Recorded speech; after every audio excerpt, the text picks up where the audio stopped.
Hi, good evening to everyone. I'm Dr. Philip McMillan, and I'm here to give you an insight into a case report. For anyone who has followed me, they will know that I always talk about COVID because for me, it's still with us and it's still having direct implications. So today, I'll be talking about this case report. This was from the BMJ about disseminated coccidioidomycosis with cutaneous, pulmonary, and suspected CNS involvement in an elderly patient. This paper is a description of what happened with a patient. I am taking my interpretation on the data that's put in front of me. So it's important for you to know this is my opinion of the paper. Okay. And I've put the link in the description if you want to take a look at it yourself. And I've made some highlights because we appreciate the work that people go through to put these case reports up. I especially appreciate the fact that I'm able to talk about my thoughts on clinical presentation at this point. So, what we're going to do be adding some thoughts and sharing with you some ideas about why I think this may be related to COVID. And what is it relevant to you if you're a clinician? It would hopefully encourage you to think about it when you see unusual presentations. And if you are just a loved one, a relative, you can still ask the clinical team to consider the possibility if you have seen any patterns that could be suggestive of it. So let's get straight into this case. So, as I said, this was in the USA that this was done. It was published in December of 2025, so relatively recently. And they were talking about a patient who was recently diagnosed with Parkinson's disease and treated for coccidioidomycosis. It's endemic to parts of the United States, Mexico, and Central America, and it's a fungal infection. And about a third of people who get it can have what we call pulmonary disease, and only 2% experience extra pulmonary. Pulmonary meaning lung, 2% have it spreading elsewhere. So it's not that common. And this is why it ended up as a case report. So let's just start with a few things with regards to the case. And I've highlighted a few points that I would make that make me think that COVID should be in this differential. So follow along. Here is a 70-year-old man. He is a construction worker. He's been working for 50 years in the California region. And he was recently diagnosed with Parkinson's disease. And then he had transient global amnesia. That's where he had memory loss, short period of memory loss, and some brain injury. He only had prostate problems. So he was generally well up until recently. And important to note that he then presented to the emergency department with painful nasal ulceration and changes to his mental status. He was confused. And so he hadn't been traveling recently, hadn't been using corticosteroids, and didn't have any known immune deficiency diseases. So this was therefore one of those straightforward cases, or not so straightforward cases, that was presenting to the emergency department. Now, that all is going to tie in to the diagnosis of a fungal infection, especially his nasal ulceration. And I think, I tell you what, as you go down, I'm going to come back to a piece of information. So when he presented to hospital, this is the bit that many people miss, and it is extremely important.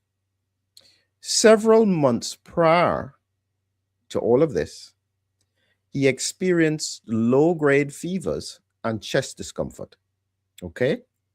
So he was then seen in another hospital, and the CT scan of his chest showed multiple right lung consolidations, bilateral ground glass opacities, and a pleural effusion.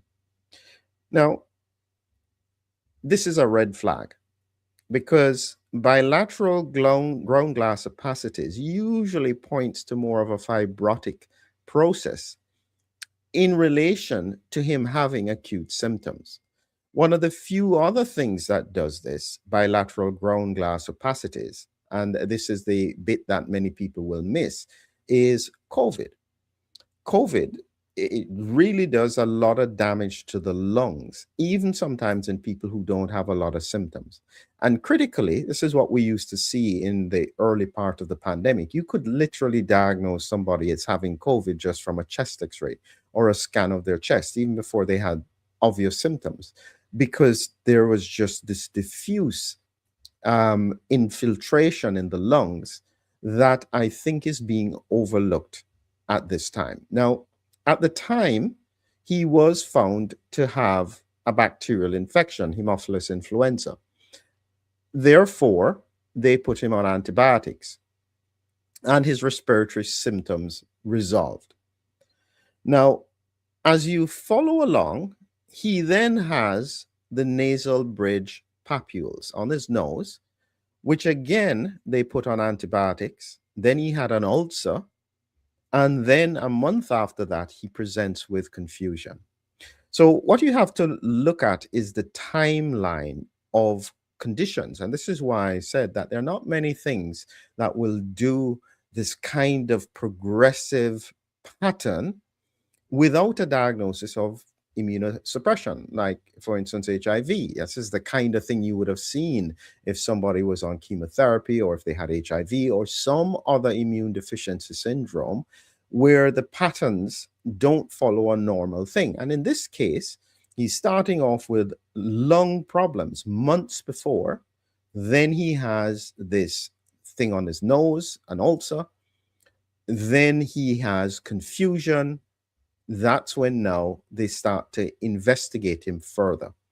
And as they go along, what they find, and you can see it here, is that they were finding that blood tests were largely okay. His chest x-ray was okay. The head CT didn't show anything. So again, they discharged him with follow-up because of the nose to dermatology and then neurology the next day. But at the appointment, he got more confused with pain and tingling. And so they then brought him back and did some biopsies and found the fungus. So this is where the fungal diagnosis started. Additionally, they went on to do an MRI scan of his brain. And I don't know if you'll be able to see it. He has a fungal abscess in his brain as well. This is the nose, this is the crusted papules and so on. And as well, he has a fungal abscess. Now, it's not that these things can't happen, but in a person who is what we call immune competent, where they have a normal function immune system, it's unusual. And therefore, you would start to look for other things. As we said, they then did the sample of the cerebrospinal fluid from his back. They found evidence of the fungal infection. It yielded negative results initially, but then they found the lesion, and then they went on to eventually find that he was positive for antibodies for serum coccidioides, and so he was put on antifungals, and he made a good improvement with it. So why do I still think COVID is important in this picture? Now, there's an important statement that I've highlighted in this, and you'll see the relevance of it shortly. Here, they did the HIV testing because this is one of the concerns, and they did a lymphocyte subset analysis. The HIV was negative. Now, they thought that the lymphocyte subset analysis showed preserved immune function with age-related immunosenescence, meaning that just as you get old, the immune system tends to decline a bit. But when you look carefully at the results, it shows something very important. And In order to understand this, before I show you the results, I'm going to show you what I think is very relevant with regards to COVID and the immune system, and why, if there is ongoing subclinical circulation of this virus, and I tell you what's happening is that because so many people who have been really boosted have IgG4 antibodies, sometimes they literally have no symptoms. And by the way, in this case, they didn't at all talk about COVID infection or vaccination. And so it wasn't even considered in the picture. So I am bringing that in this case. This is just my opinion. So to understand where I'm going with regards to those white cells and the immune system, you have to understand a few basics. I have this image of the immune system, and different parts of it I put like an army. So you have tanks, which are monocytes and macrophages. Neutrophils are your foot soldiers. The T cells are like your air force. The B cell produce antibodies, which are like the missiles and artillery. Your natural killer cells are the Navy, and then you have mast cells. And this is an overview of how the immune system works. And what I've been saying is that COVID has a very unusual impact on the immune system, and therefore on what can happen in terms of symptoms. And let me just get this back again. The slide has stopped. So as I go along here, so what then happens is that when you have a COVID infection, and I think especially when it's a subclinical persistent infection, because this is what I think we're seeing in many cases. People are having COVID and they're not really clearing the virus.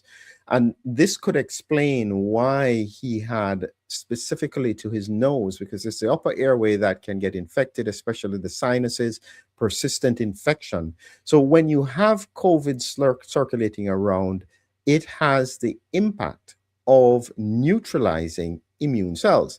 And the image I have for that is something like this. The spike protein gets inside the immune cells or triggers the immune response to target the immune cells. And even though they're present, they are not functional, or in some cases, they are depleted. It's like they're frozen in time. And so even though you can sometimes see normal counts, this is not necessarily a functioning or a proper functioning immune system. And when I did the diagram as to what is depleted post-COVID, it will take out the T cells, the B cells, the natural killer cells, therefore the plasma cells, and leave primarily the monocytes and neutrophils to fight the battles. So this is a depleted immune team. So you may think, well, yeah, that's just, that's interesting, but does it fit in the context of this case? Well, this is where the important bit is. When you look carefully at the blood counts, looking at the lymphocyte subset analysis, this is day 3, the first thing that stands out is this lymphopenia. Now, this is now becoming so common with regards to COVID. Sometimes this is the only abnormality you will see, is that their lymphocyte counts, this is what penia means, low lymphocyte counts. This case had low B cells, just as I'd shown you, low natural killer cells. And if you go down, they had an absolutely low overall memory, central memory, CD8 cells. So they had a lymphopenia, taking out B cells, natural killer cells, some of the CD8 cells. And when you think about it, is that not exactly what I have shown here? T cells, B cells, natural killer cells, perfectly matching the picture. And this is what I'm saying, is that if you're not sure what to look for, sometimes it's very easy to miss those subtle signals. Because as I said, this whole case is fitting together like what you would expect to happen in the context of COVID. Complex patterns where you have unusual disease presentation that then follows along. So as it goes along, this gentleman was then treated with antifungals to manage these symptoms. And he had a good outcome in the longer term. He's had it, I think when I looked at the case, he had it ongoing for almost 10 months of antifungal therapy. And you can see here, as we're talking about the final diagnosis, and disseminated and coccidioidomycosis. And they put him on antifungal therapy. So he was on fluconazole for 3 months. Then it continued to 7 months. He resumed his normal activities. And due to sustained improvement, it was tapered to 400 milligrams at 10 months. And he continues lifelong for suspected CNS involvement. So he is going to be managed long-term with fluconazole because it indicates something is not right with his immune system, even though he has no evidence of HIV or anything else. And the likelihood, especially because of the recent diagnosis of Parkinson's, the recent episodes with the amnesia, I wouldn't be surprised if he has associated COVID brainstem inflammation. Now, this is very important. The impact of COVID after what appears to sometimes be an innocuous infection can go on for a long time. And here is the concern I have with a patient like this. When you look carefully at, again, what they found here, is that when they repeated the CT scan, and it shows you here outcome and follow-up, at 10 months, the MRI of the brain showed the focal abscess had resolved.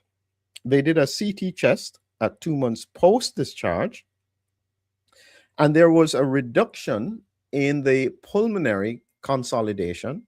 So it went down from 34 by 22 to 18 by 12. However, the trace bilateral pleural effusions persisted, and he still had ground glass opacities that were ongoing. And this is not a fungal infection. This is what's important. Now, at the moment, they are probably presuming this is all the fungal infection. But if it was, I think he'd be a lot sicker than this. So that fits with post-COVID patterns long term. It doesn't just disappear. And when you look at what the patient said, he said something very interesting that I found was quite valuable. He was very grateful for all the treatment that he had. He pointed out that initially I was treated for pneumonia and influenza, but despite this treatment, my condition did not improve. In fact, I got worse. Then he continued to have symptoms, and he points out, I feel that testing for valley fever should be included as part of the protocol for patients presenting with symptoms similar to pneumonia, COVID-19, and influenza. So he has picked up that COVID should be part of the pattern, and it usually suggests he had thought about it at the time. It was not irrelevant. It's just that at the moment, the way how it is managed is that if you have a negative test, it is perceived you don't have COVID. I think that is flawed in the sense that COVID should be a clinical diagnosis. If you see all the patterns fitting with COVID, persistent lymphopenia, bilateral lung infiltrates, ongoing symptoms with unusual presentation, in my opinion, COVID should be right at the top of your differential. Now, you may ask, well, so what? The COVID has passed. It's not as if he needs antivirals. This is where the important concept comes. And this is something that I am still working to try and understand all of the manifestations and all of the implications. But there's an important piece of this puzzle. We don't yet fully understand the mechanisms for lymphopenia, that's low lymphocyte counts, taking out the natural killer cells, the B cells, and the T cells. In case you don't remember what I'm talking about, this is what it would look like. This is what happens post-COVID. And in this case, this was going on for over a month. If it was just the infection, once the infection resolved, this would come back to normal. But these patterns persist. So my thought, and again, this is my thought is that what we're seeing here is post-COVID immune dysregulation causing immune dysregulation. Let me repeat that so you get that. In effect, it's kind of like a subclinical cytokine storm, because in severe COVID, we used to see the lymphopenia was absolutely consistent. And it wasn't tied to the viral phase, it was the immune phase of the disease. So it was almost as if the immune system was killing itself. If that is the case, and I say if because I can't say categorically that this is correct, but this is what I'm thinking. If this is the case, that the immune system is targeting specific immune cells, probably with some antibodies, it seems counterintuitive, but getting back the paper here, you'll understand it's not so much that the immune system is not working, because if you look carefully at the results here, in terms of the CD3 cells, they're elevated. The B cells are low, natural killer cells are low, but the CD4 cells are elevated. Some CD8 cells, effector cells, are elevated. Elevated again, CD8 here. So you're seeing that some aspects of the immune system are overactive. And so you're ending up with a dysregulated immune system that may be targeting other parts of the immune system, causing a relative immune deficiency. The reason that is important is because if that is correct, what he should have along with the antifungals is immune suppression.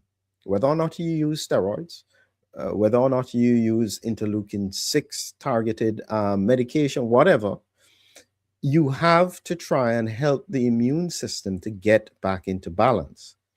So if I'm correct, and again, this is again my thought, what you will find is that this patient will have persistent, ongoing, unusual patterns and symptoms because the immune system never really came back into balance.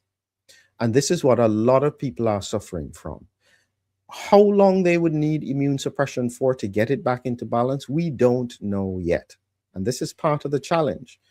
We don't fully understand what's going on. I'm very happy to say, even after 6 years of research, there are still bits that don't quite make sense. And it needs continuous focus on the fact that this virus that we have never seen before behave in a pattern that we have never seen before, is doing some kind of damage that we have never seen before. You know what? For those people who say this is behaving more like a bioweapon, I would believe that based on what we are seeing. It is unbelievably complex what is going on. The worry is the future. Because similar to this kind of case where we have unusual patterns, I want you to reflect on something. If this gentleman who had these episodes a few months before, if he didn't have this abnormal pattern that grew a fungal infection, it may not have been so easy to get the diagnosis. It may have been easy to miss this abscess because they may not have done the MRI. Granted, he was confused, so they probably would still have done it.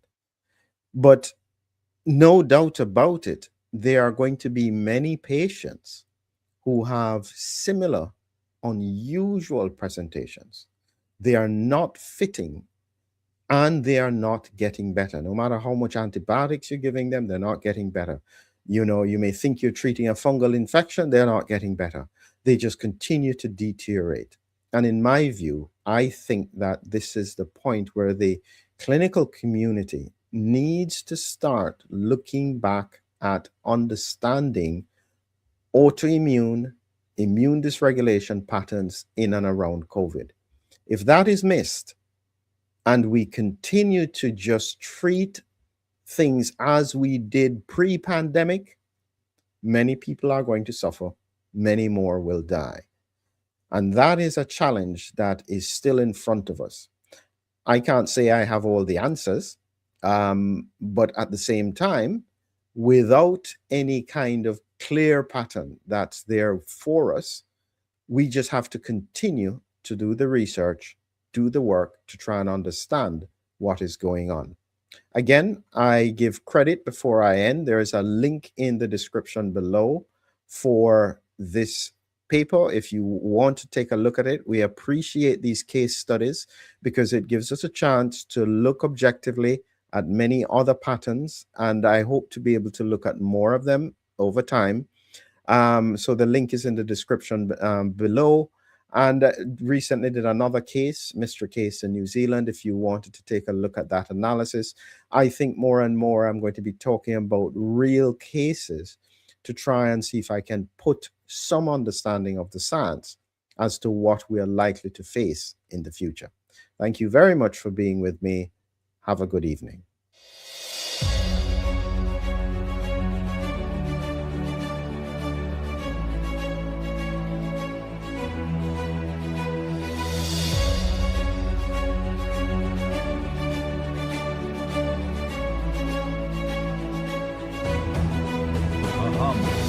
A hero, an immune adventure, Humming Heroes, your lyrical guide to the body's defenders. Now on Amazon. Check the links below.